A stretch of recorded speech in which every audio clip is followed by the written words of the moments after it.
Ito ang inyong mga tagapaghatid balita.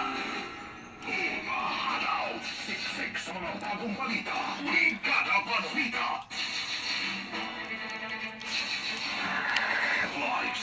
Alang sa atong balitang lokal, Bigyan La Paz, Agusan del Sur, na atong nakalabay nga adlaw. Subay ni ini, ibutyag ni Lieutenant Colonel Jose Redentor Gebiola na ang misurrender nga rebelde mitugyan og AK-47 rifle, magazine og bala ug daing mitudlo sa lokasyon sa duha ka tinaguang armas.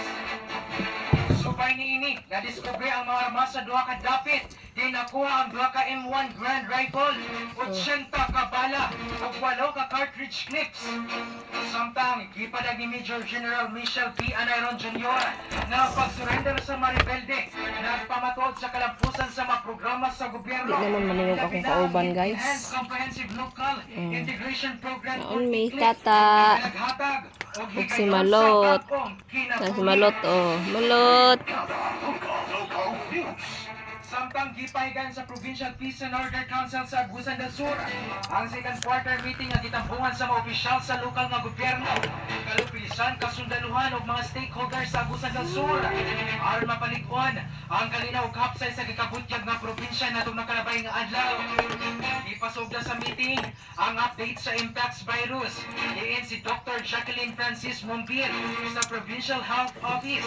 Ipahibalo nga misaka ang kaso sa nasod apan wala pa'y natala sa Agusan del Sur.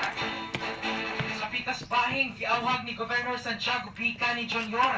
ang tanang miyembro sa Provincial Peace and Order Council na magmatpon o paspas nga report sa posibleng kaso.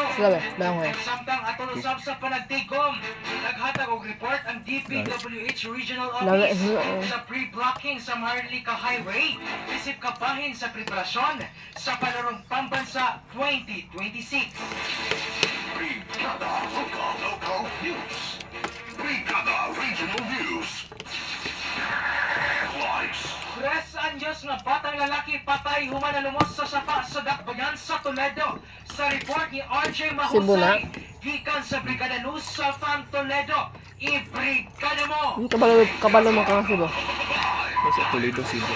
May lain Toledo. Patay na nga napalgan ang usa ka 3 anyos nga batang lalaki humanggingong nalumos sa sapa pasado alas 11 sa buntag, Hunyo 7, 2025 dito sa Sitio Ilag, Barangay Kambangog, Dakbayan sa Toledo.